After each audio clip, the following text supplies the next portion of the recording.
በሰማያት ላይ ከፍ ከፍ በል ክብርህም በምድር ይነገራል።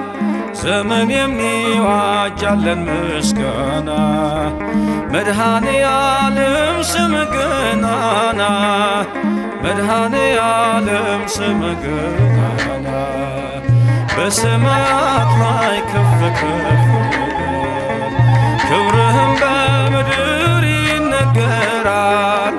ዘመን የሚዋጃለን ምስጋና መድኃኔ ዓለም ስምህ ገናና መድኃኔ ዓለም ስምህ ገናና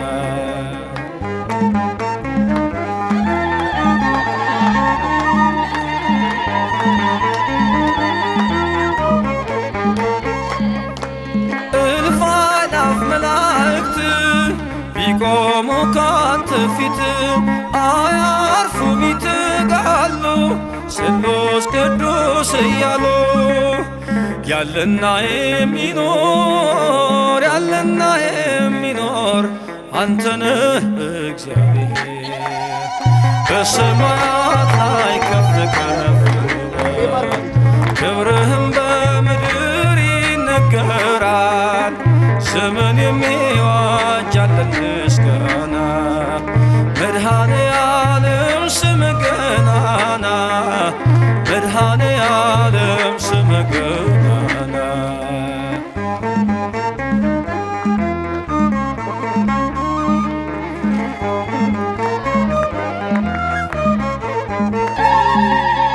ሊቃናት ይጮኻሉ በጎድል ነሣ እያሉ የወርቅ ጽና የያዙ ምስጋናህን አበዙ። ያለና የሚኖር ያለና የሚኖር አንተነህ እግዚአብሔር በሰማያት ላይ ከፍ ከፍ በል ክብርህም በምድር ይነገራል። ዘመን የሚዋጃለን ምስጋና መድኃኔ ዓለም ስምህ ገናና መድኃኔ ዓለም ስምህ ገናና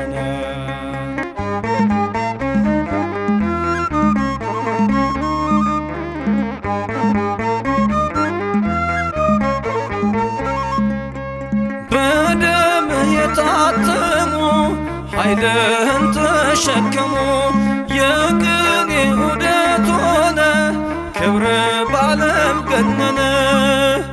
ያለና የሚኖር ያለና የሚኖር አንተነህ እግዚአብሔር በሰማያት ላይ ከፍ ከፍ በል ክብርህም በምድር ይነገራል።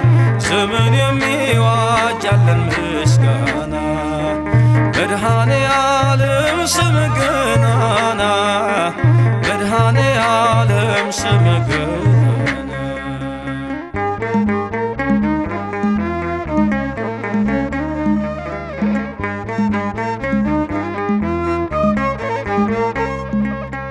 በዙፋኑ ስር ካሉት ከሰባቱ መናፍስት ከታመነው ምስክር አዲስ ውዳሴ መዝሙር ያለና የሚኖር ያለና የሚኖር አንተነህ እግዚአብሔር በሰማያት ላይ ከፍ ከፍ በል ክብርህም በምድር ይነገራል። ዘመን የሚዋጃለን ምስጋና መድኃኔ ዓለም ስምህ ገናና መድኃኔ ዓለም ስምህ ገናና በሰማያት ላይ ከፍ ከፍ በል ክብርህም በምድር ይነገራል። ዘመን የሚዋጃለን ምስጋና መድኃኔ ዓለም ስምህ ገናና መድኃኔ ዓለም ስምህ ገናና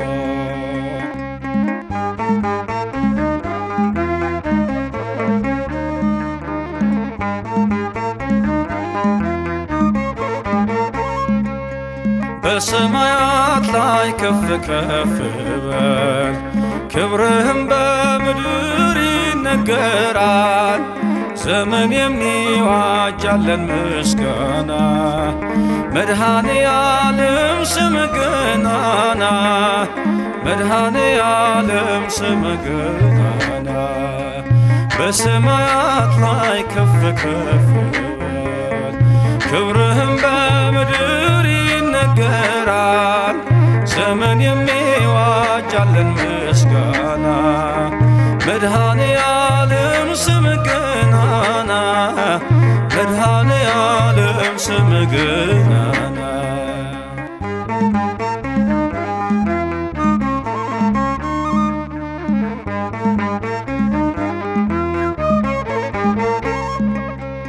እልፍ አእላፍ መላእክት ቢቆሙ ካንተ ፊት አያርፉም ይትጋሉ ስሉስ ቅዱስ እያሉ ያለና የሚኖር ያለና የሚኖር አንተነህ እግዚአብሔር በሰማያት ላይ ከፍ ከፍ በል ክብርህም በምድር ይነገራል። ዘመን የሚዋጃለን ምስጋና መድኃኔ ዓለም ስምህ ገናና መድኃኔ ዓለም ስምህ ገናና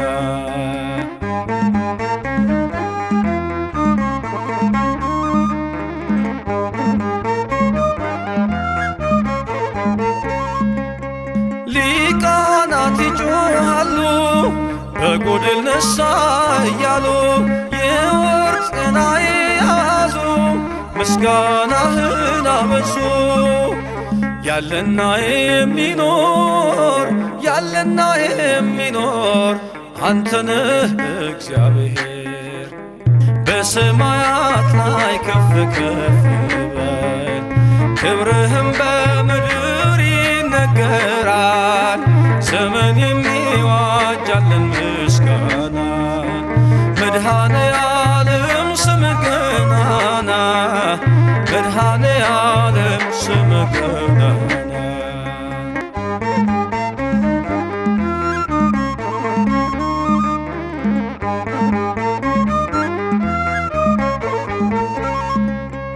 በደምህ የታተሙ ኃይልህን ተሸከሙ የቅኔ ዑደት ሆነ ክብር በዓለም ገነነ። ያለና የሚኖር ያለና የሚኖር አንተነህ እግዚአብሔር በሰማያት ላይ ከፍ ከፍ በል ክብርህም በምድር ይነገራል። ዘመን የሚዋጃለን ምስጋና መድኃኔ ዓለም ስምህ ገናና። በስመ አብ ወወልድ ወመንፈስ ቅዱስ አሐዱ አምላክ አሜን። የተከበሩ አባታችን አባ ሳሙኤል በጣሊያን ሚላኖ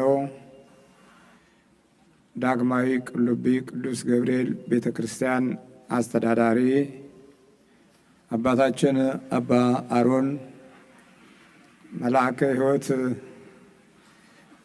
ቀሲስ ዋጅንባቸው ካሳ፣ ሁላችሁም የእግዚአብሔር ቤተሰቦች እንደምን አደራችሁ?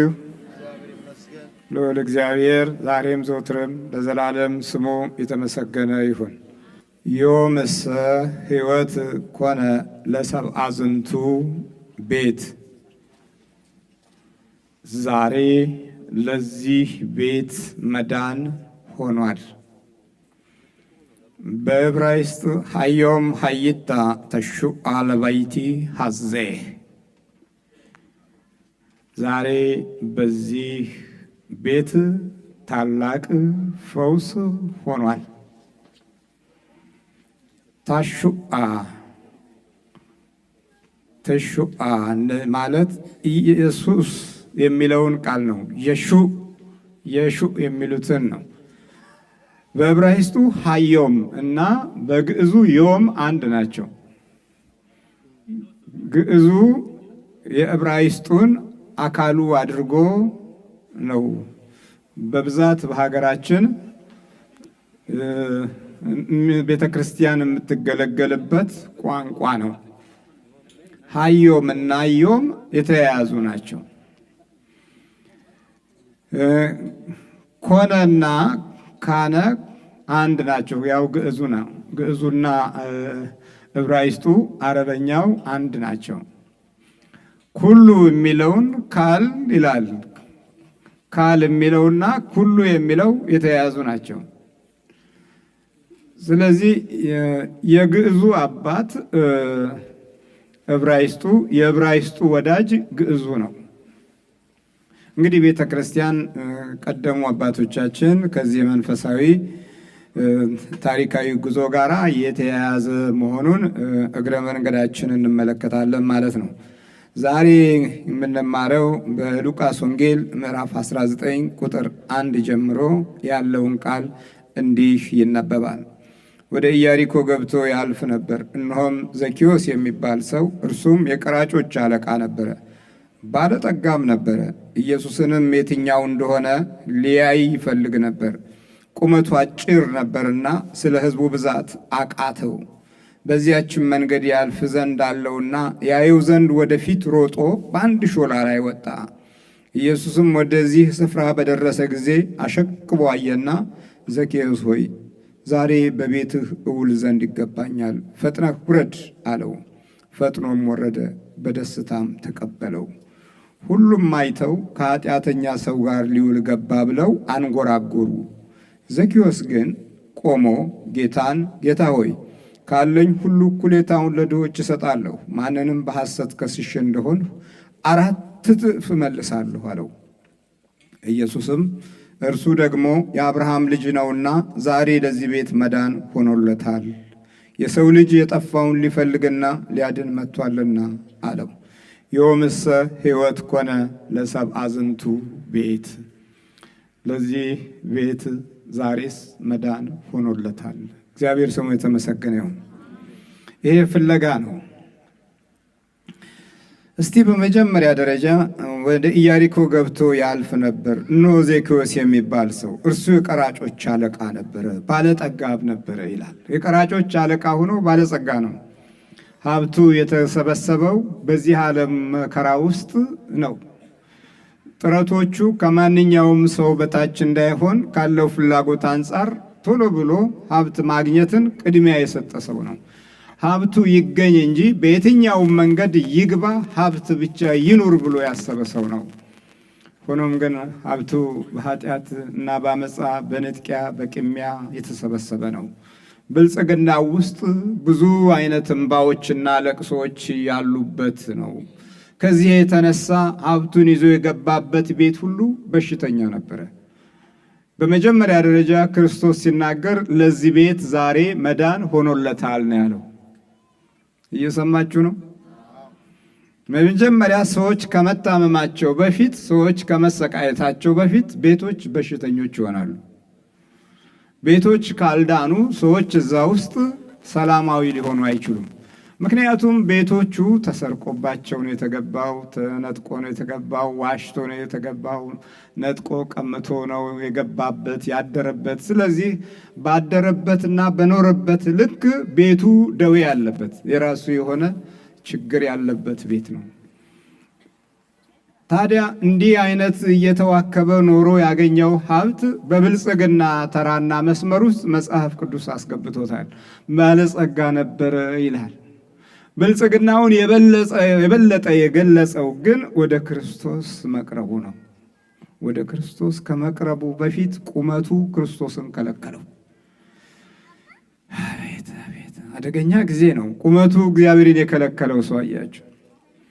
ሲፈጠር አጭር ነበርና የአጭርነቱ ክርስቶስን እንዳያይ አድርጎ ከለከለው። ሲከለክለው ለማየት ያለው ጉጉት በጣም የጨመረ ከመሆኑ የተነሳ ፍላጎቱና መሻቱ እጅግ በጣም በልጦ የሚታይ የውስጥ የፍቅር ቃጥሎ ያለው ሰው ነው እና እየሮጠ ሲሄድ አንዲት ሾላ አገኘ። ሾላ ላይ ወጥቼ ላየው እፈልጋለሁ አለ። ሰው ሊያሳየው አልቻለም ክርስቶስን። ክርስቶስን የሚከለክሉ ሰዎች አሉ፣ ብዙ ሰዎች አሉ። ቁመታቸው የረዛዘመ በክፋትና በተንኮል ቁመታቸው ሰማይ የደረሰ በአመፃ የእናንተን መንገድና ሕይወት በመንፈሳዊ ጎዳና ውስጥ እንዳትበለጽጉና እንዳታውቁ የሚታገሉ ክርስቶስን ሁልጊዜ የሚከለክሉ የጽድቅ መንፈስን የሚከለክሉ ግን አብረው ያሉ አብረው እየሄዱ አብረው እየተጓዙ የሚከለክሉ አሉ። ክርስቲያኖች ሆነው በክርስቶስ ተጠምቀው ከአረማውያን የከፋ ድርጊትና ባህሪ ያላቸው ሁል ጊዜ የተንኮል ኑሮንና ቋንቋን የሚናገር ድምፅ ያላቸው እግዚአብሔርን የሚከለክሉ ግን ቁመታቸው ሁሉንም ነገር የሚሸፍን ዘኬዎስ ሕዝቡ ነበረ ክርስቶስን የከለከለው። ሕዝቡ እንዳለ እየተንጋጋ ይሄዳል፣ እየተንጋጋ ይሮጣል፣ ይከተላል። ፈውስ አለ፣ መዳን አለ፣ መጥገብ አለ፣ እንጀራ መብዛት አለ፣ በረከት አለ፣ ተአምራት እናያለን እያለ ዝም ብሎ ይከተላል። ግን ልቡ እንደ ዘኬዎስ አይደለም። ሕዝቡ የሚከተል የሚያልፍ ሕዝብ ነው። ዝም ብሎ ነው የሚያልፈው። የሚያልፍ ሕዝብ ከያዘን ቆይተናል። ዝም ብሎ የሚያልፍ እኮ እየተሰቃየ እንጀራውን እየበላ እየተናደደ እየተሰበሳጨ ለሌላው በጎ ማሰብ እያቃተው እከሌ ቀደመኝ፣ እከሌ በዚያ አለፈ፣ እከሌ አደገ እያለ እየተመቀኘ አይኖቹ ውስጥ ያሉትን ክፉ መናፍስት እያገለገለ የቡዳነት መንፈስ እያስተላለፈ የሚኖር ሕዝብ በጣም ብዙ ነው።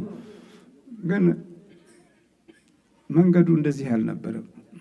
አካሄዱ እንዲህ አይደለም። ዝም ብሎ ማለፍ። እስቲ ያለፉት ዘመዶቻችን ምን አደረጉ ብለን ስንል መከራ አየን። ጭራሽ ወልደውን ተንከራተትን፣ አገር ለቀን፣ ስፍራ ግዛት አቋርጠን፣ በረሃ አቃጥሎን፣ ውሃ ጥም ገሎን፣ በሄድንበትና በኖርንበት ነገር ውስጥ ሁል ጊዜ ሊሳካ ይሆን እያል የነጮቹንም ዓለም እየጓጓን የልብ ቃጠሎ ይዞን የረፍት መቼ ነው የምናገኘው እያል ቤትና መኖሪያ ፈቃድ ሲያሰጡን ደግሞ ሌላ እናስባለን።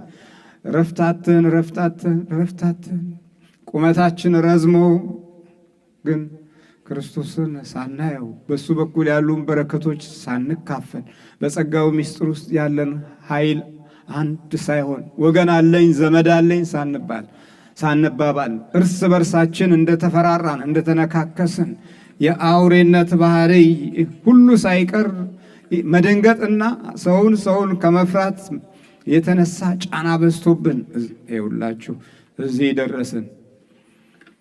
ዘኬዎስ እንዲህ ነበር ያደረገው። የቀራጮች አለቃ ነበር፣ ደግሞም አለቃ ነው። አያችሁ፣ ባለቅነት ቢኮራ እሱ አለቃ ነው። በትልቅነት ቢኮራ እሱ ትልቅ ነው። በሀብት ቢኮራ እርሱ ባለጸጋ ነው። ግን አንድ ነገር አለ ከውስጡ፣ ሰላም አልነበረው። ቤቱ የታመመ ነበር፣ ኑሮ የታመመ ነበረ፣ ገንዘቡ የታመመ ነበር፣ ማዕረጉ የታመመ ነበር፣ ስልጣኑ የታመመ ነበር። ስንት ነገር ቤታችሁ አለ፣ ግን ሁሉ ነገር ከናንተ ሕይወት አንጻር ሲታይ ያ ባዶ ነው። የመኖሩና የመብዛቱ ሕይወታችንን የተቃና መስመር አላስገባውም። አሁን በዚህ ወደ ኢሮፕ መምጣት ከጀመርኩ በኋላ ቆንጆ ቤቶች፣ ጥሩ የመስታወት ቤቶች፣ ግቢዎች፣ ቆንጆ ዕቃዎች፣ ጥምዝ ቴሌቪዥኖች እና በጣም ቤቱ የሞሉ እንቁ የሚመስሉ ነገሮች ሁሉ ያለበት ቤት ነው። ብዙ ቤት አየሁኝ። የሚገርመው እዛ ቤት ውስጥ የሚኖሩት ሰዎች መኖር አለመቻላቸው ነው። እግዚአብሔር ምሕረቱን ያብዛልን። እንዲህ ያማረበት ቤት ውስጥ ያሉ ሰዎች ውስጣቸው አላማረባቸውም፣ ላዩም አላማረባቸውም። እየተጨነቁ ነው የሚያድሩት፣ እየቃዡ ነው የሚያድሩት፣ ሰላም አጥተው ነው የሚያድሩት፣ ፍቅር አጥተው ነው የሚያድሩት። ሰዎች ተንኮል ካልሰሩ ሕሊናቸው ሰላማዊ አይሆንም። በዚህ ዘመን ውስጥ በተለይም ክርስቲያኑ ኢሮፕ ጠቅላላ ክርስትናን የተወው በዚህ የግፍ አሰራር ውስጥ የገቡ ሰዎችና አገልጋዮች ስለበዙ ነው። ወደ ቤተ ክርስቲያን የሚቀርቡ ሰዎች በብዛት ፈተናዎች በሚሆኑበት ጊዜ ሃይማኖት እንደነዚህ ከሆነ ቢቀር ይሻላል አለና ከማርክስ ከእንግሊዝ ከሌኒን ምናምን እያለ ብቻ ርዕዮተ ዓለም ማሳደድ ጀመረ። አንዳንዱ የዳርዊን ፍልስፍናን ተከትሎ ቀማያቴ ዝንጀሮ ነው ማለት ጀመረ። ለዚህ በቃ እምነት የሚባለውን ነገር እየጠላ ሄደ። ዛሬም ክርስቲያኑ በእንዲህ አይነት የግፍ አሰራር ውስጥ እያለፈ ስለሆነ እኛም ኢትዮጵያውያን ወደ አረማዊነት እየተመለስን ነው። ክርስቲያን ሆነን አረማዊነት። ነገሩ ሶስት አረማውያን አሉ። አንደኛው አረማዊ ያልተጠመቀ ያላመነ ሲሆን፣ ሁለተኛው አረማዊ ክርስቲያን የሆነው ነው። ክርስቲያን ሆኖ በወንድሙ በእህቱ ላይ ይመትታል፣ በምቀኝነት ይነሳሳል፣ ስም ያጠፋል፣ ይፈጥራል። ወሬ ፍጥር አድርጎ በሰው ላይ ሕይወት እና ጎዳና ውስጥ አዲስ ታሪክ ይጀምራል። አዲስ ሕይወት፣ አዲስ ነገር፣ አዲስ ሀሳብ፣ አዲስ ጠባይ በሰው ላይ ይፈጥራል። ይሄ ክርስቲያናዊ አረማዊነት ነው። ድሮ በአባቶቻችን ዘመን አረማዊ የሚባለው አንድ አይነት ብቻ ነው። ያ ምን አይነት አረማዊ ነው? ክርስቶስን ያላመነ፣ ደግነት የማያውቅ፣ በተፈጥሮው ስነ ምግባር የሌለው፣ በእናትና በአባቱ ዘንድም አምልኮት ያልተገለጸለት፣ በመንፈስ ቅዱስ የተባረከ ቤተሰብ የሌለው፣ ከጣዖት የተወለደ፣ ከአጋንንት መናፍስት ጋር የተያያዘ፣ ይሄ ምን ይባላል? ያልተጠመቀ አረማዊ ይባላል። የተጠመቀ ታዲያ ምንድን ነበረ ተግባሩ? የተጠመቀ ይህን ያልተጠመቀውን ምሳሌ መሆን፣ በቅንነት፣ በበጎነት፣ በቋንቋ፣ በድምፅ፣ በአነጋገር ሁሉ ራሱን የቆጠበ የመንፈስ ቅዱስ ቃል የሚወጣበት ሰው ከሆነ ይሄ የተጠመቀ ክርስቲያን ይባላል። ግን ዛሬ ይሄ ስለሌለ የተጠመቁ አረማውያን ሁለተኛው ናቸው። ነጠላ የሚበጥሱ፣ የሰውነት ገላ አካል የሚፈልጉ፣ ኮቴ የረገጣችሁትን ኮቴ አፈር የሚፈልጉ፣ የመቃብር አፈር እያመጡ የሚበትኑ፣ እነዚህ የተጠመቁ አረማውያን ናቸው። ግን ተጠምቀዋል በክርስቶስ። ልቦናቸውም ምግባራቸውም ይህንን አረመኔያዊ አካሄድ ሄደ። ወደ ጠንቋይ ቤት የሚሄዱ፣ አውደ ነገሥት የሚያስቆጥሩ እና ከአሕዛብ መንፈስ ጋር ህብረት የሚፈጥሩ እነዚህ ተጠምቀዋል፣ ግን አረማውያን ናቸው። የሚነጥቁ፣ የሚቀሙ፣ መውጫ መግቢያውን ደም የሚቀቡ፣ አራዊቶችን እና እንስሳትን አዕዋፋትን እየገነዙ እያረዱ ደም የሚረጩ፣ ሌሊት የሚያሟርቱ፣ ሌሊት በር ላይ የሚንከባለሉ፣ በየመንገዱ የሚቀብሩ፣ መውጫ መግባችሁን ደንቃራ የሚያደርጉ እነዚህ የተጠመቁ አረማውያን ናቸው። በክርስቲያን ውስጥ ያሉ በእምነት ስም ያሉ ስማቸው ወለተ ማርያም፣ ገብረ ማርያም፣ ኃይለ ማርያም፣ ወልደ ገብርኤል፣ ወልደ ክርስቶስ፣ ወልደ ኢየሱስ የሚባሉ ናቸው። ግን ሆኖም ግን ከቤተ ክርስቲያን መንፈሳዊ ጸጋ ውስጥ የሚኖርበትን እድል አተውት ጠፍቷቸው ከዲያብሎስ ጋር ህብረት የፈጠሩ እነዚህ የተጠመቁ አረማውያን ናቸው። ሶስተኛው መንፈሳዊ አረማውያን ደግሞ አሉ። መንፈሳዊ አረማውያን ወንጌል እየተናገሩ እየሰበኩ የሰው ስም የሚያጠፉ፣ ሰውን የሚያሳድዱ፣ ትችት፣ ተቃውሞ ሁል ጊዜ በባህሪያቸው ውስጥ የነገሰ እነዚህ ደግሞ መንፈሳዊ አረማውያን ናቸው። ቅናትን የሚያበረታቱ፣ የዲያብሎስ እስራትን ተሰውረው የሚያደርጉ፣ አጋንንትን የሚጎትቱ፣ የሟርት መንፈስን በሰው ሕይወት ውስጥ የሚያስቀምጡ፣ የመቃብር አፈር እየደገሙ የሚረጩ፣ እድልህን፣ ኑሮህን፣ ሐሳብህን፣ ባህሪህን የሚነጥቁ፣ የሚቀሙ፣ ተስፋህንና አካሄድህን የሚያጨልሙ እነዚህ መንፈሳዊ አረማውያን ይባላሉ። እግዚአብሔር ይማረን። እንዲህ አይነት ዘመን ላይ ደርሰናል። ስለዚህ አረማዊው በዝቷል ማለት ነው። አረማዊ ማለት ሶስት ነገሮችን ያካተተ ነው። አንደኛው የአረማዊነት ትርጉም ጨካኝ ነው። ሁለተኛው የአረማዊነት ትርጉም እጅግ ክፉ ነው። ክፉ የሚባለው ሌላ መግለጫ የለውም። ሶስተኛው የአረማዊነት ትርጉም ያመነውን የማያምን ነው። ያመነውን የተጠመቀበትን የሚኖርበትን መንፈሳዊ ሕይወት የማያምን ማለት ነው። አያችሁ፣ እንዲህ አይነት አረማውያን አሉ። እነዚህን ሶስት አረማውያን ለማለፍ ምን ያስፈልጋል? በዛብን እኮ አሁን አረማዊው በዛ። በፊት አንዱ ብቻ ነበር የሚችሉት ክርስቲያኖች። አባቶቻችን ዘመን ድሮ አንዱን ብቻ ነው፣ ያልተጠመቀውን ነበር የሚፈሩት። ዛሬ የተጠመቀውንም እናንተንም መንፈሳዊውንም እንፈራለን። አያችሁ፣ እንዲህ እኮ ነው ችግሩ። ድምፆቻችን ጥሩ አይደሉም፣ ቋንቋዎቻችን ጥሩ አይደሉም፣ ለሌሎች ልክፍት ነው። አሁን ወደዚህ ስትመጡ ስንቶቹ መሰላችሁ የሚለክፏችሁ? እዛ ትሄዳላችሁ፣ አብዳችኋል። ምን ልትሆኑ ነው? የተኛውን ልትቀሰቅሱ ነው? ኧረ ከማያውቁት መልአክ የሚያውቁት ሰይጣን ይሻላል ይሏቸዋል። እንዲህ እያሉ ዲያብሎስን የሚያግዙ እንዲህ አይነት አረማውያኖች አሉ። በተለይም ደግሞ በመንፈሳዊው ሕይወት ውስጥ አሉ ብለንም ይሄ ግልቡ ይገባና ቤተ እግዚአብሔር በኋላ ያንኑ ግልብ ባህሪውን ነው የሚያኖረው።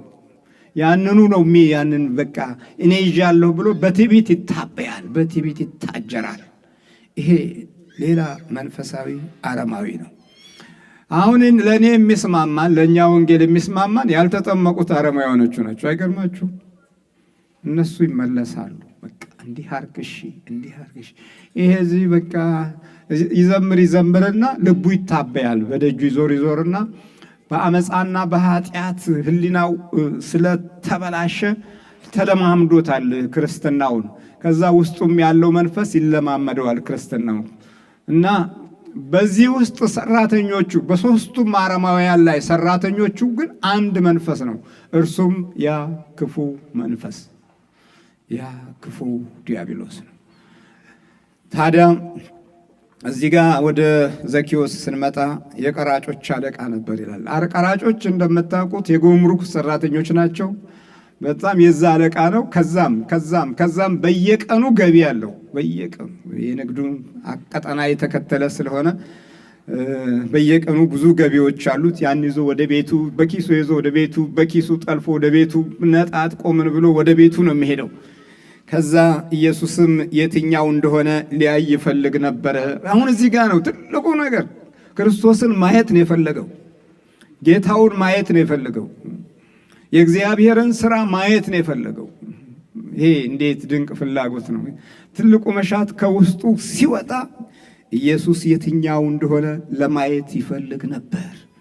ብዙ የመጻ ገንዘብ በቤቱም ቢኖር ግን የውስጥ መሻቱ ጌታውን ማየት ነው። ጌታውን ለማየት የሚፈልግ ትውልድ ሁሉ የማየው መንገድ ላይ ትኩረት መስጠት አለበት።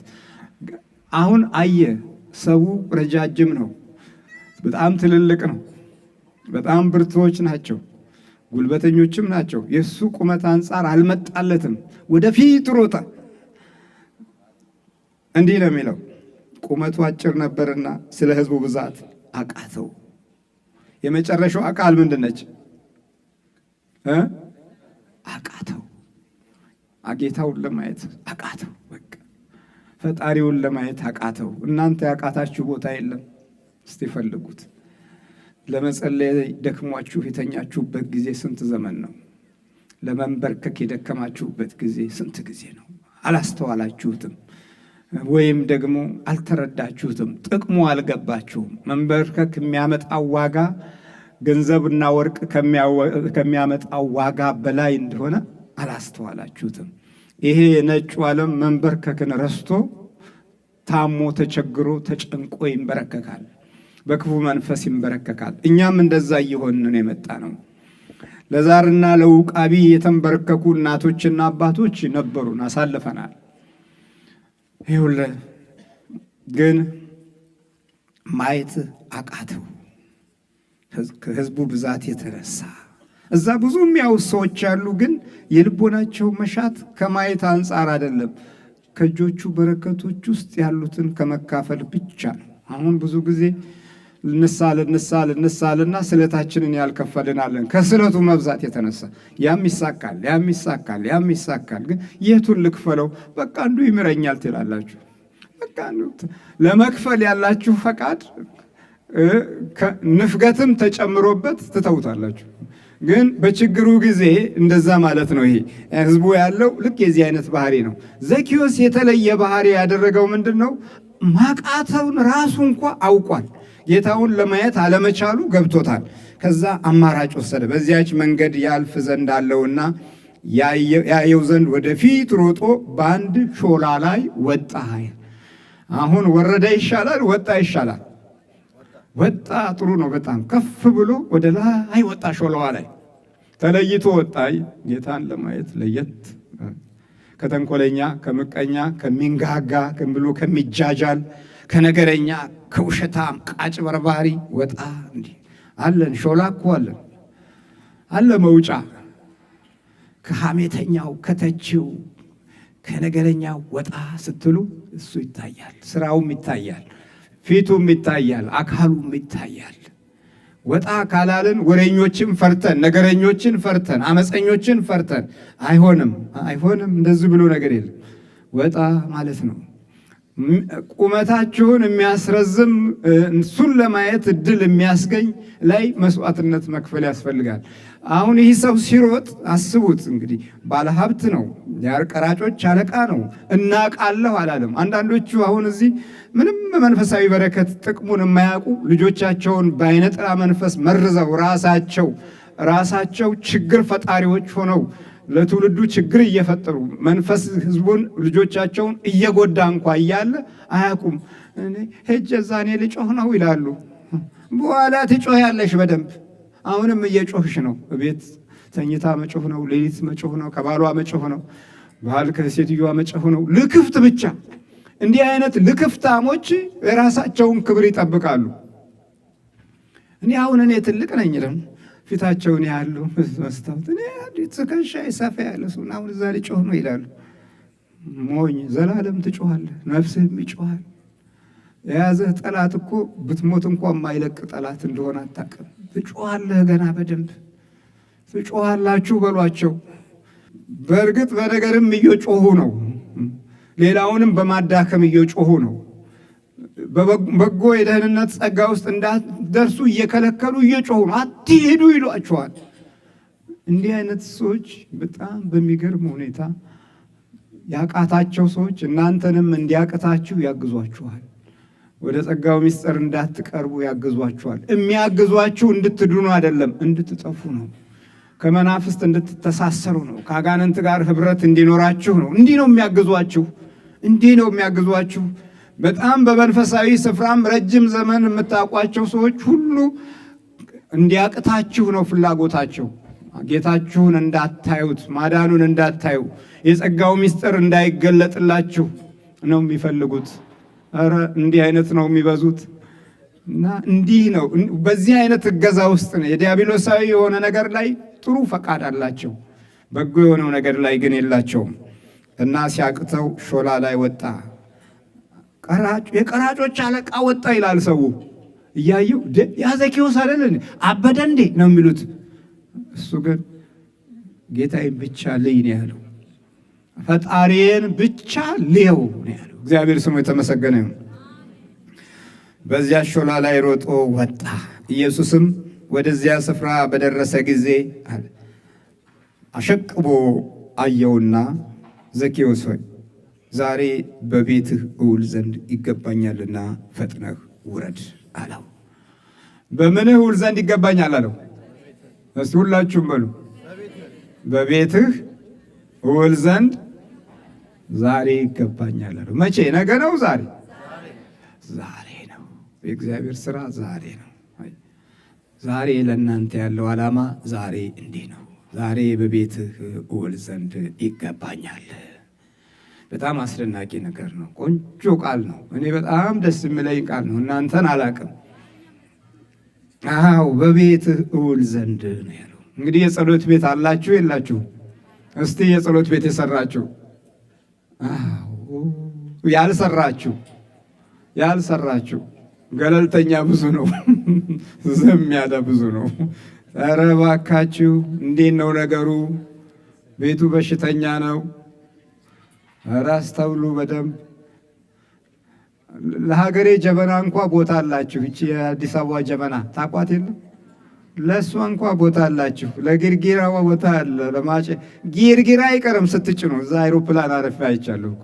ጊርጊራው ረኮቦቱ ከነማጎሪያው ምኑ አይቀርም ይዛችሁ ስትመ ለሱ ቦታ አላችሁ። ለእግዚአብሔር ግን ቦታ የላችሁ።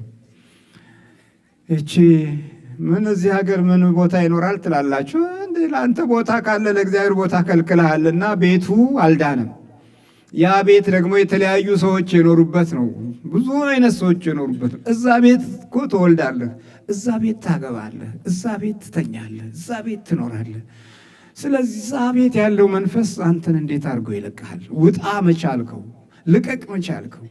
እንደውም ጭራሽ የአገር ቤቱንም መንፈስ ጨምረህ አጋዥ አገኘ። የአዲስ አበባው ሰይጣን እዚህ ካለው ሰይጣን ጋር ሲተባበር ኩራት ይሰማዋል። ይወያያሉ እነርሱ እርስ በርሳቸው።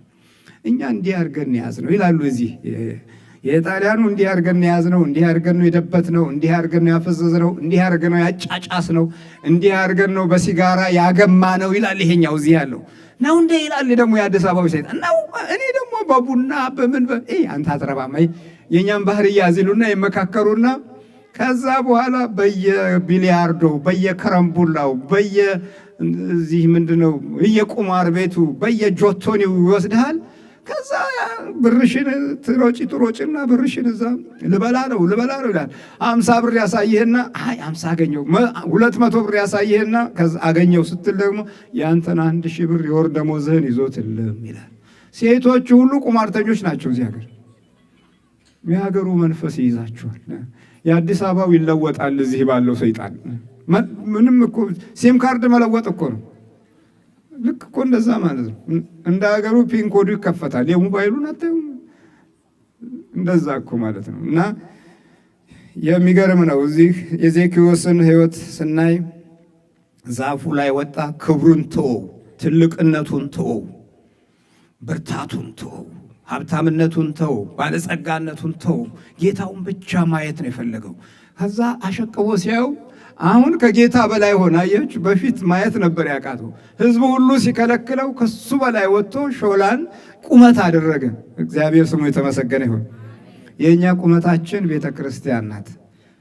የቤተ ክርስቲያኗ ልጆች ግን እንደ አረማውያን የሚፈትኑ ቢሆንም ቁመታችን ቤተ ክርስቲያን ናት። ይኸው ታዩን አላችሁ አይደል? የኔም ቁመት አጭር ነው። ይኸው አሁን እናንተ እንዲህ ነው የምታዩኝ። ቁመታችን ማናት? ቤተ ክርስቲያን ናት። ዘኬዎስ የራሱ ቤተ ክርስቲያን አቆመ። ሰው ሲከለክለው፣ ማየት ሲከለክለው ያችን ሾላ ጌታ ማያ ያረጋት አየባትና ዘኬዎስ ሆይ ፈጥነህ ውረድ አለውና ፈጥነህ ነው ያለው። ፈጥነህ ውረድ፣ ዛሬ ከአንተ ጋር በቤት ውል ዘንድ ይገባኛል። ከዛ በኋላ ልክ እንዲህ ሲል ሁሉም አይተው ከኃጢአተኛ ሰው ጋር ሊውል ገባ ብለው አንጎራጎሩ ይላል። ሌሎቹ ተበሳጩ። እኔ ከዚህ ጋር እንዴት ይሄዳል? እሱ ትልቅና ሀብታም ነው፣ ግን ከክርስቶስ ጋር ሲሆን ናቁት። ለብቻ ቢሆን ኖሮ ያከብሩት ነበር። አያችሁ፣ ሰው ልክ እንደዚህ ወደ እግዚአብሔር መጠጋት ስትጀምሩ የገዛ ዘመዶቻችሁ ሁሉ እንኳ በጎ አይናገሩ፣ ጥሩ አይናገሩ። መጸለይ ስትጀምሩ የሚጠሏችሁ ይበዛሉ፣ ግን በጸሎታችሁ ካሸነፋችሁ በኋላ ግን ይወዷችኋል። ወደዱም አልወደዱም ግን ከባህሪያቸው ጋር መስማማት የእናንተ ግዴታ አይደለም። እየሰማችሁ ነው? የእናንተ ግዴታ አይደለም። ስለዚህ ዛሬ በቤትህ ውል ዘንድ ይገባኛልና ፈጥነህ ውረድ አለው። ፈጥኖም ወረደ፣ በደስታም ተቀበለው አለ። አስደሰተው ዘኬዎስን። አያችሁ፣ ደስ አለው ጌታውን ሲያገኝ። ማን ደስ አለው? ዘኬዎስ ደስ አለው። ማንን ሲያገኝ? ጌታውን ሲያገኝ ነው ደስ ያለው። አይዟችሁ፣ አትፍሩ። እግዚአብሔርን ስታገኙ ደስ ይላችኋል። መጸለይ ስትጀምር ነው ደስታ ያለው። እባክህ እንደው ሞኝ አትሁን። መንበርከክ ስትጀምር፣ እጅህን ወደ እግዚአብሔር ስትዘረጋ ከነጩ ዓለም ከምትቀበለው ገንዘብ በላይ የውስጥ ደስታ ይሰማል።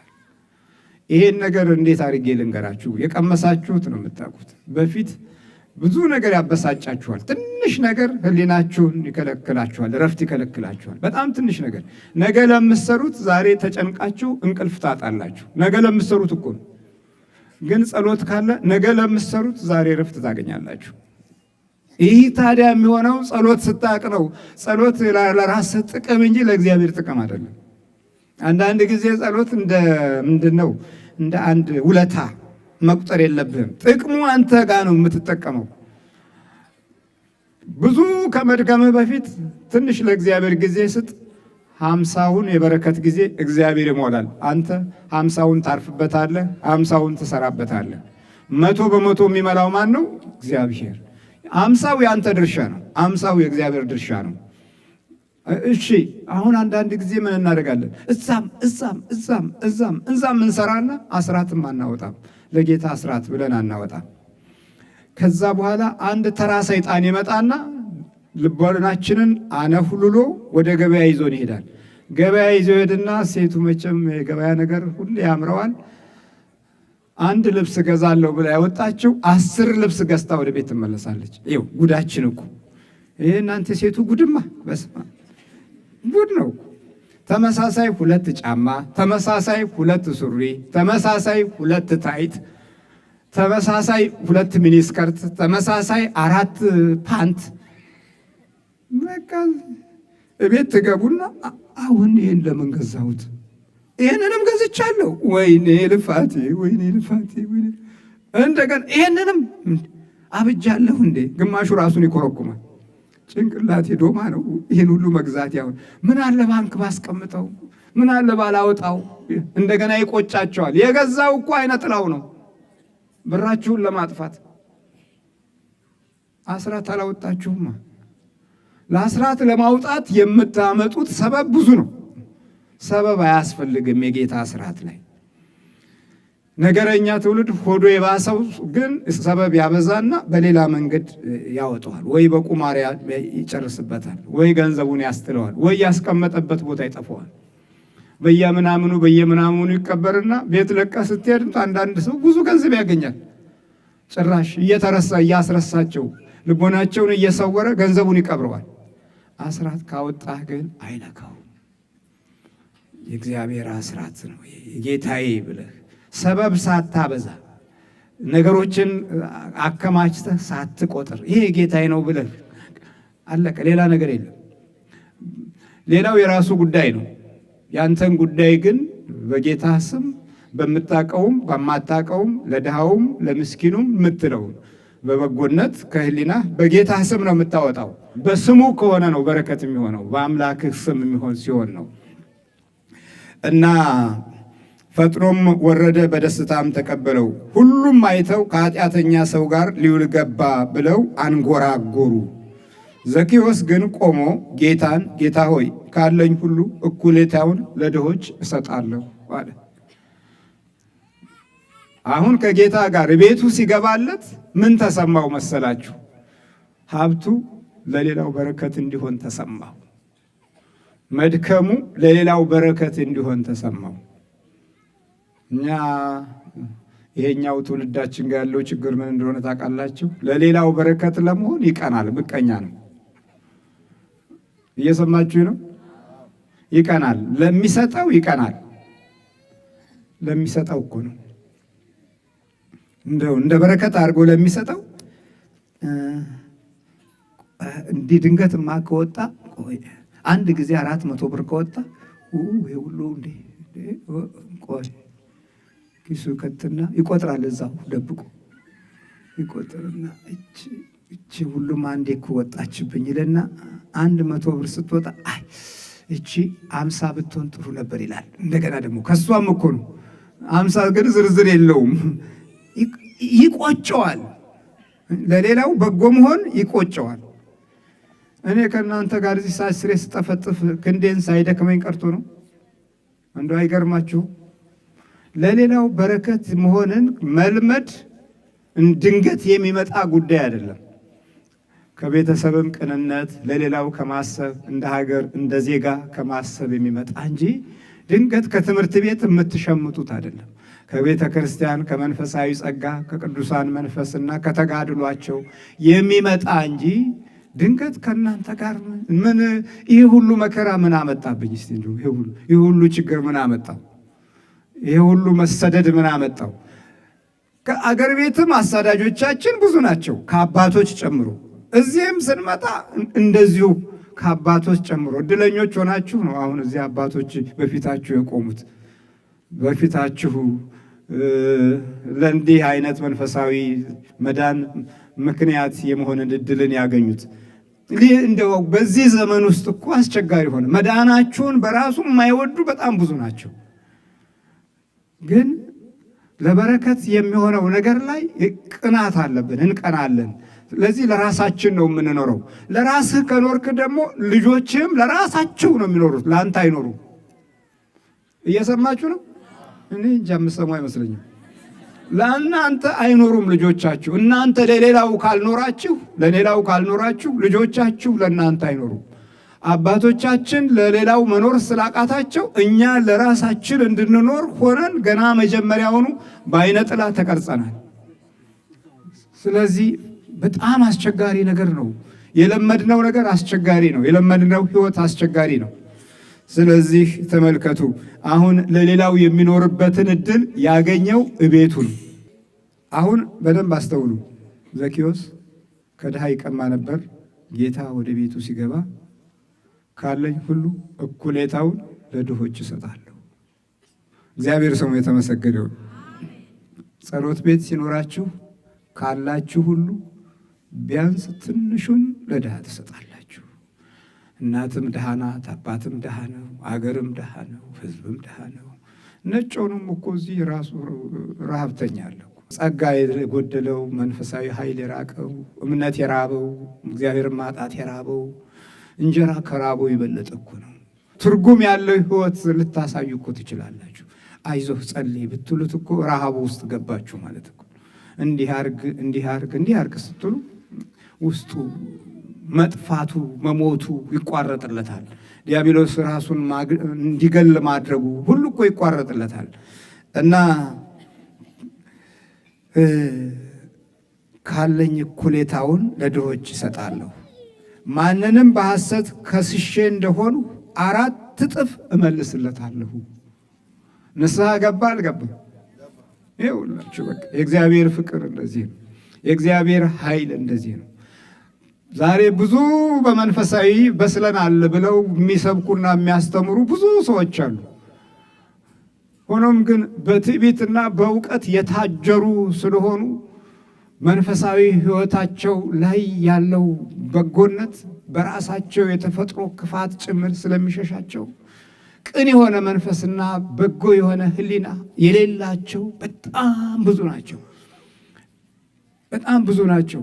ግን እናንተ አምናችሁ ቃለ እግዚአብሔር ምን ያህል በረከትና ኃይል እንደሆነ የጸሎት ትርጉም ምን እንደሆነ በደንብ በሬዲዮ በስላችሁ ስለመጣችሁ የጠላትን ምስጢር ተገልጾላችሁ ይህንን የደባ መንፈስ ከውስጥ እንዲወጣ የምታሳዩት ፍቅር እንደ ዘኬዎስ ነው።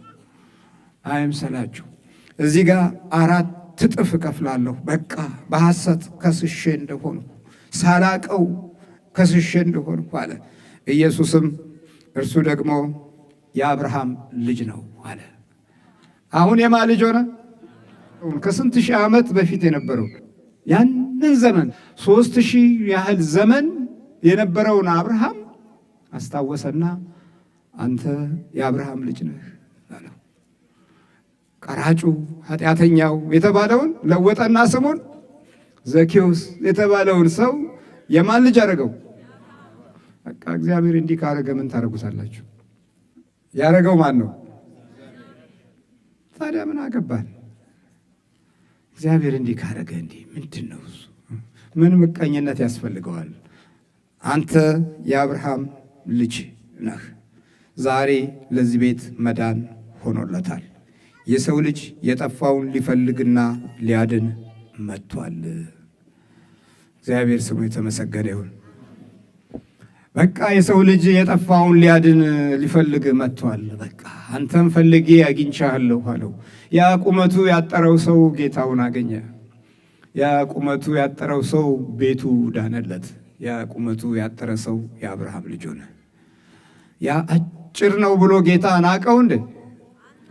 አልናቀውም። በቃ እናንተን ይንቃችኋል እንደ እግዚአብሔር በምንም መንገድ። ይኸው ስንት ጠላት እያለ ሕይወታችሁ ጋር እንኳ ምንም አላደረገም። እገላለሁ ብሎ አልገደለም፣ አፈዛለሁ ብሎ አላፈዘዘም። ነቃችሁበት ቶሎ። አታፈዘኝም። ይሄ ነው በቃ ይሄ ነው እኮ መንፈሳዊ ጀግንነት።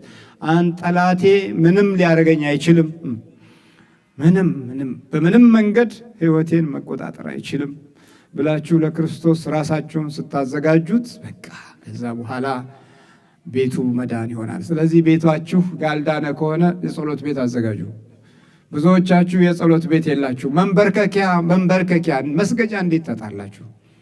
መስገጃ እንዴት ይጠፋል? እስላም እኮ መስገጃን አያጣም። የትም ቦታ ከመኪናም ወርዶ ይሰግዳል። አንተ ክርስቲያኑ ግን ታሾፋለህ፣ ተኝተሃል።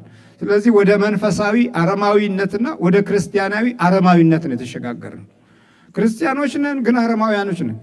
በቃ እንደዛ ነገር ነው። እርስ በርሳችን ነው የምንቀናነው፣ እርስ በርሳችን ነው የምንጠላለው፣ እርስ በርሳችን ነው የምንዋጋው፣ እርስ በርሳችን ነው የምንናከሰው። እሺ የተናከስንበትና የተለያየንበት ነገር ምን ፍሬ ያፈራ ስንል ከባዶ ባዶ ባዶ ባዶ ከዜሮ በታች ባዶ። በየግል ቋንቋህ እንኳ በየግል ድምፅህ እንኳ ተበላሽተህ ይሄን ያህል ስር የሰደደ አረማዊነት ህይወታችን ውስጥ ገብቶ ለዓለም መሳቂያ ነው የሆነው፣ ለዓለም መቀለጃ ነው የሆነው። ተበታተንን፣ ፈራረስን፣ በየመንደሩ በየጉራንጉሩ ውስጥ ተገዛን፣ ተቆጣጠሩን። በቃ ምን ዋጋ አለው ታዲያ? ምን ዋጋ አለው? የሚያሳፍር ትውልድ እና ህይወትን የያዝነው በማንነታችን እንኳ አፋችንም ሞልተን የማንናገር ሰዎች ነው የሆነው። ይሄ መፍረስ ነው፣ መጥፋት ነው። ስለዚህ ክርስቶስን ለማየት ያቃተን ሰዎች ስለሆንን የግድ የኛ ሾላ ላይ መውጣት አለብን። ከዛ ፈጥነው ውረድ ይላል። ከጌታ ጋር ወደ ቤት ስትገባ ደግሞ ቤቱ ድንድኖ የሚወለደው የዳነ የምታስገባው የዳነ ገንዘቡ የዳነ ሀብትህ የዳነ ትንሽም ትሆን ያቺ ያንተ በረከት ያላት ናት። ባለ በትንሹ ደስተኛ ትሆናለህ። በትንሹ አይበቃል። በቃ አለቀ። ዘኬዎስ በቃ አሁን ያለኝን አውጥቼ እሰጣለሁ አለ። በቃ ምንም ጥርጥር የለም። እንደውም በሐሰት ተናግሬ ብዙ ነገር አጥፍቼ ነበረ፣ ለሱ 4 እጥፍ እከፍላለሁ ሲል፣ ኧረ እባክህ በቃ እንደዚህ ካረክማ አንተ የአብርሃም ልጅ ነህ። ወዲያውኑ ክርስትና አነሳው። አያችሁ፣ ወልደ አብርሃም ተባለ። በፊት ዘኬዎስ ነበር። የአብርሃም ልጅ አንተ የአብርሃም ልጅ ነህ። ወዲያው በቃ ይሄ ኃይል ነው። አያችሁ፣ ይሄ ጸጋ ነው። ይሄ ረድኤት ነው። ይሄ ጸሎት ቤት ከሌለህ ጸሎትህ ሐሜት ነው የሚሆነው። እየሰማችሁ ነው? ጸሎት ቤት ከሌለ መንበርከኪያ ከሌለ ወሬ ስታወራ፣ ስትቀድ፣ ስትሰፋ፣ ስትለጥፍ፣ ስታቦካ፣ ስትጋግር ነው እድሜ የሚያልቀው። ወሬ ብቻ ቱቱቱቱቱቱቱ ነው። በቃ ቱቱ ነው። እዚህ ሀገር መተን ቱቱ አልተውንም። መስፋት መለጠፍ ነው። ኧረ እባካችሁ እነሱ እያሰሩ እኮ ነው። ወይም ያላቸውን ነገር ትጨምርላቸዋል፣ ያንተ አይጨመርም። የሟርት ዘመን ላይ ነው ያለ ነው እና እግዚአብሔር ከሁላችን ጋር ይሁን። ዘኬዎስን ተማርንበት አይደለ? ጥሩ ሰው ነው አይደል ዘኬዎስ? ሁላችንም እንደ ዘኬዎስ የኛ የሆነ ሾላ አለን፣ መውጫ አለን። ጌታ ደግሞ ሲናገር በደንብ ደስ የሚል ነው። ደስ አለው ነው በቃ እኮ ያለው። ዘኬዎስ በጣም ደስ አለው። ከቁመቱ የበለጠ የክርስቶስ ደስታ ለሕይወቱ ትርጉም ነበረው። እሺ፣ በጌታችን በኢየሱስ ክርስቶስ ስም መተት፣ ዛር፣ ቡዳ፣ ውቃቢ፣ አፍዛ፣ ደንግዝ ወደዚህ ትመጣለህ። መተት ቶሎ በል ቶሎ በል። መተት፣ የሚስጥር መተት፣ ዛር፣ ውቃቢ፣ አብሬ የተወለድክ አይነ ጥላ በኢየሱስ ክርስቶስ ስም ትመጣለህ። መተት፣ ዛርና ቡዳ፣ መተት፣ ቡዳ፣ የሚስጥር መተት፣ በልብስ በነጠላ በምግብ የገባ ብድግ በላትም አብሬ የተወለድክ አይነ ጥላና ዛር ማንም አይለቅህም። መተት፣ የጠንቋይ መተት፣ ሂድ እዛ ግባ።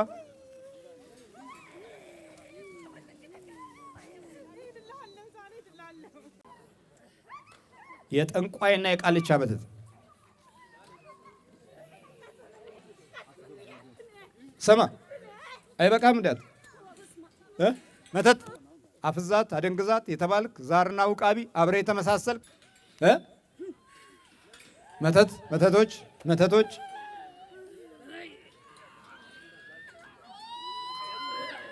መተቶች የመተት መንፈስ የመተት መንፈስ ካሉት ከልክፍቱና ከአይነ ጥላው ውጪ አብዛኛው ሰው ሰራሹ ይበልጣል። ከዛ ቀጥሎ ዛርና ቡዳ በሁለተኛ ደረጃ ነው። ተለክፈን አደግን፣ ተለክፈን ኖርን፣ ተለክፈን ተማርን። እንደገና ከማህፀን ጀምሮ አብሮ እንደዚሁ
እንዴ ያያሉ እንዴ?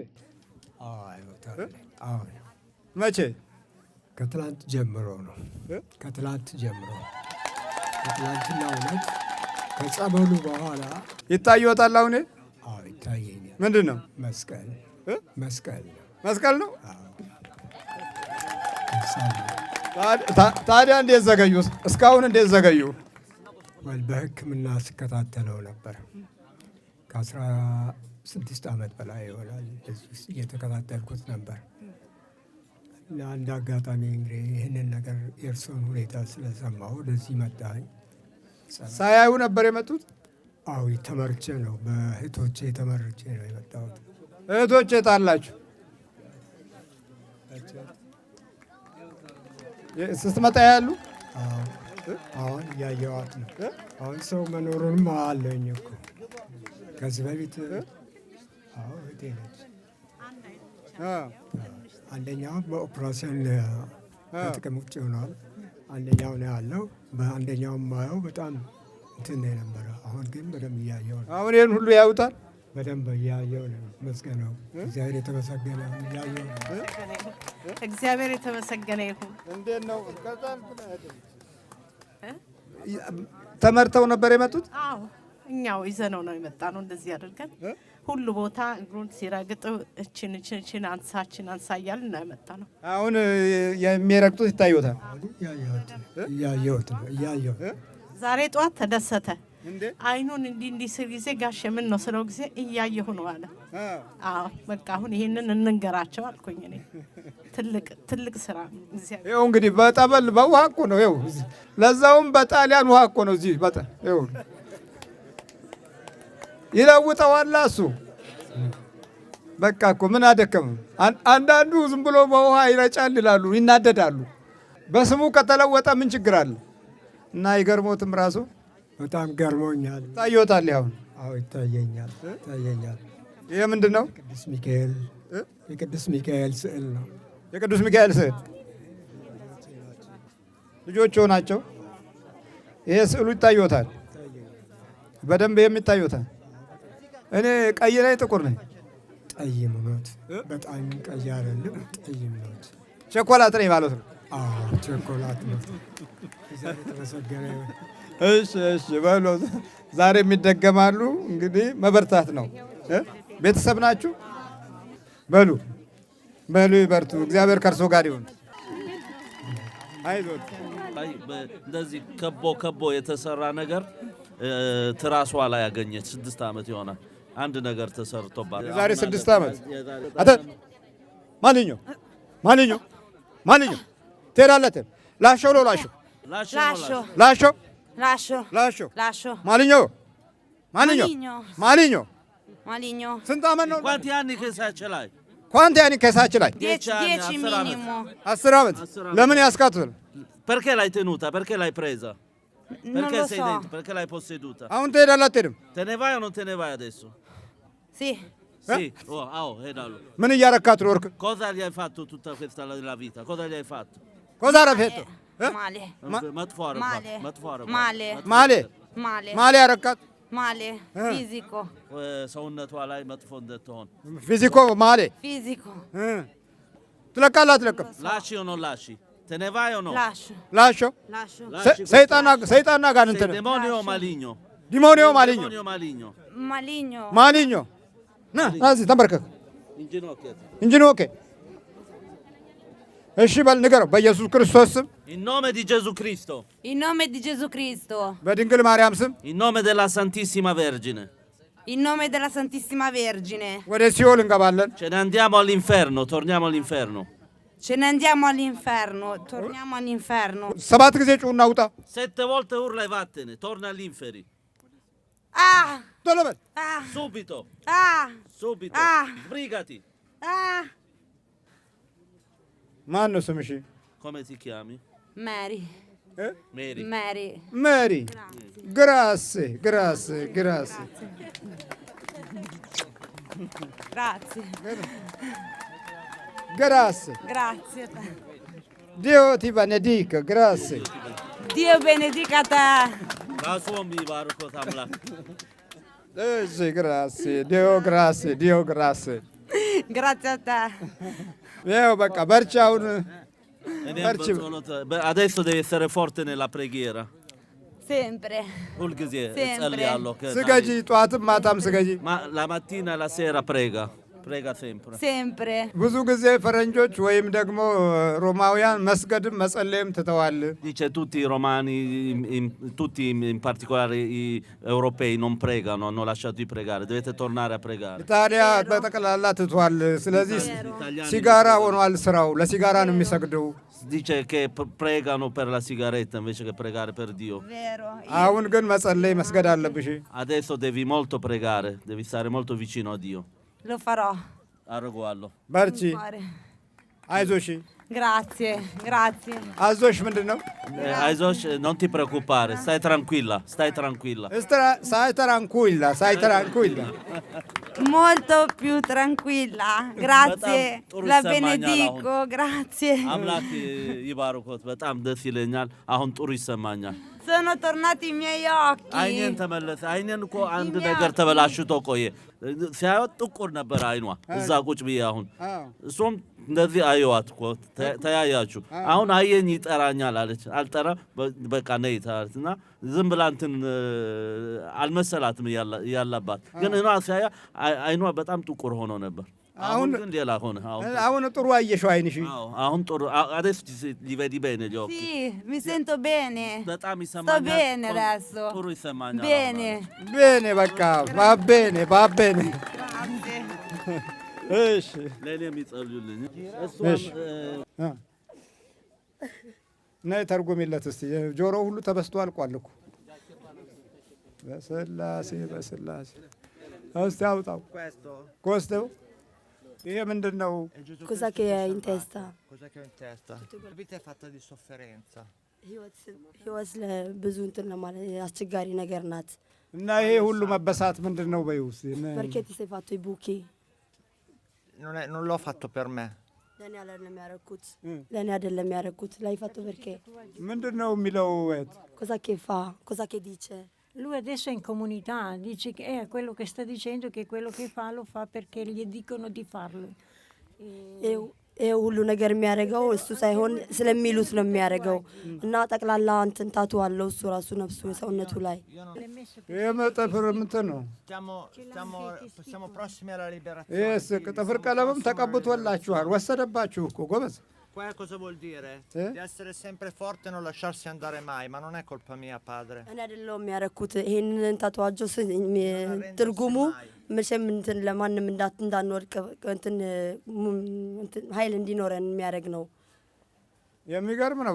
በቃ እሱን አሳምነውታል። በዚህ በመንፈሱ ዓለም አሳምነውታል። የሚገርም ነው።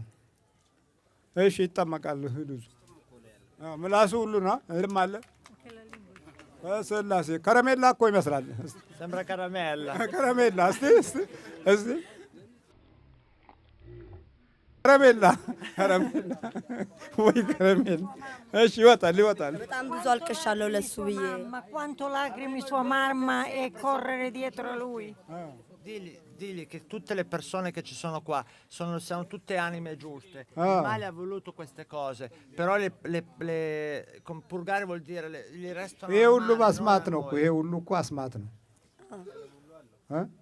ሆዱ በሙሉ ሳይሆን አይቀርም። በኋላ ተጠመቁ። ዓለም ሁሉ በጣም የሚያስፈራ ነው እና ያለው አሁን ግን እዚህ ያለነው ህዝቦች ሁሉ ጥሩ ሰዎች ነን። ግን ዓለም ላይ ደግሞ መጥፎ ጥሩ ነገር እንዳለ ሁሉ መጥፎ ነገርም አለ። ይሄው እሱ በሙሉ እኮ አንተ ላይ ነው ያለው። tutte queste cose, queste mali, ci sono anche sopravvissuti. Male. Tutto è male, per colpa di Satana tutto quello che stiamo passando resterà lei perché tutto fa male, però noi non abbiamo fregato Dio. Male, በቃ በስመ አብ እንደዚህ ነው ጎበዝ። እሺ የምትሄድ ነው ነብር ግባ። ምን ነው ነብር እንግዲህ የስዕል ትምህርት ቤት ሆኗል ሰውየው። ከዛም በላይ ደግሞ ይሄ ባለክንፍ እንትን ነው ባለክንፍ ፈረስ፣ ይሄኛው ደግሞ ደራጎን ነው። ምንድን ነው አንተ? ይሄ ጥቁር ነብር። እንዲህ አይነት ጥቁር ነብር ምን ጥቁር ነብር ዘንዶ በለው ብላክ ፓንተር። ይሄ ሰይፍ ነው ደግሞ እዚህ ጋር ሳንጃ አስትሮሎጂ። ይሄ ማን የሚባለው? ሊብራ ባለ ሰይፉ ከነ ሚዛኑ አለበት። ሊብራ እንግዲህ ይሄም አስትሮሎጂ ክፍል አካል ነው። ገድንና እድልን ለማየትና ለማንበብ የሚያስሞክር መንፈስ ነው።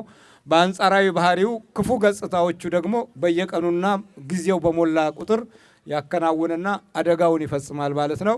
ዛሬ የሊብራ የአደጋ ቀን ነው ከተባለ እቤት አኩርፎ ተኝቶ ወይ ጠጥቶ ይተኛል፣ አከተመ ማለት ነው። እንዲህ አይነት መዘዝ የበዛበት ኑሮ እንድንኖር ክርስቶስ አልፈቀደም።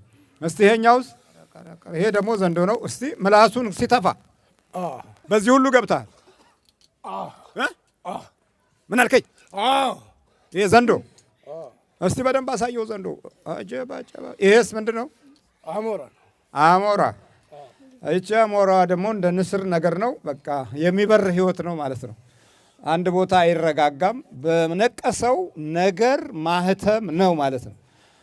መታወቂያ አለ ማህተም ይሰራል እንዴ? አይሰራም። አለ ማህተም አይሰራም። ልክ ይሄም በፈለገው አይነት ፍጡር አይነት ህይወቱ እንደዛ ነው። እንደዚህ እንደ አሞራው ይበራል። እንደ እባቡ እንደዛው ነው። እንደ እባቡ ነው። እንደ ዘንዶው ነው። ይሄ ደግሞ እንደ አንበሳው ነው። እቺ ደግሞ አሞራ ነው። እንደ አሞራም እንደዚሁ ይከንፋል ማለት ነው። እስቲ ይሄስ ደግሞ እቺ ማነች ደግሞ? ይሄ ፈረሱስ? ፔጋሰስ የሚበር ፈረስ ግን የለም። እና የሚበር ፈረስ በቃ እንግዲህ እንዲህ ባለ ህይወት ውስጥ መናፍስት ይጠፋሉ ብሎ መገመት ሞኝነት ነው። በመጀመሪያውኑ እንዲህ አይነት ነገር ውስጥ ስገባ ከመንፈስ ነፃ ያልሆኑ ሰዎች ለዚህ አይነት ድርጊት የተጋለጡ ናቸው። ይሄ እንዲህ አይነት ስታስነቅሱ ብዙ ችግሮች አሉ። ጥይት የማያስመታ እየተባለ በድሮ ግራ አዝማቾችና ቀኝ አዝማቾችም እንደዚሁ መንፈስ ተዋርሰው ይኖሩ ነበር። ከዛ የተወለደው ትውልድ እንደዚህ መላቅጡን አጣና ቁጭ አለ። እነሱ ጥይት አያስመታም፣ መስተፋቅር፣ ግርማ ሞገስ ምን እያሉ በሰውነት ውስጥ ያስቀብሩ ነበር። እንደዚህ ታቱ ሳይሆን የሚቀበር እጽዋትና በመናፍስት የተደገሙ ነገሮች ነበሩ የሚቀበሩት። ከዛ ካስቀበረ ትውልድ ነው የኛው የተገኘው። ስለዚህ የአብዮት ዘመን ላይ ደረሰ። ያው ወደ 8ኛው ሺህ የደምና የፍጅት ዓለምን መቀበል ግዴታችን ሆነ። ለቀት ሄዳላችሁ ተመርከክ ዋጥናው ተከሰውነቱ ሁሉም ተዘጋጅ። ስንት ናችሁ ጠቅላላ? 4,000 ሰይጣን አጋንንት ሰይጣን 4,000 ሰይጣን። ይኸው እንግዲህ ሰው ነፃነት የሌለው መልክ ብቻ ሆኖ የቀረ ትውልድ እንዲህ ነው ገጽታችን። መልክ ብቻ ነው ያተረፍነው። አባቱን ይመስላል፣ እናቱን ይመስላል። በውስጠኛው ልባችን ሰይጣን ነን፣ በውስጠኛው አመራችን አጋንንት ነን፣ በውስጠኛው ህሊናችን ደግሞ እንደዛው ነን። እንዲህ ሆኖ ነው አሁን ይሄ ነው አሁን አገር የሚጠብቅ ይሄ ነው አገሩን የሚያለማ ይሄ ነው እናት አባቱን የሚጦር ይሄ ነው ተስፋ የሚሆነው። ስለዚህ የሆነ ቦታ ላይ ትውልድ ቆሟል። የሆነ ቦታ ላይ መሰረት ተናውጧል። የሆነ ቦታ ላይ ታሪክ ተገለባብጧል። አሜተኛ ህዝብ ታሪኩም አሜት ነው፣ ሀሜቱም ታሪክ ነው።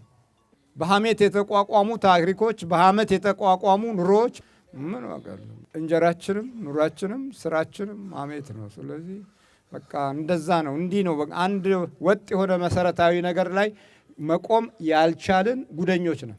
በልተዘጋጅ 4,000 ሰይጣንና አጋንንት ነው። ሰይጣን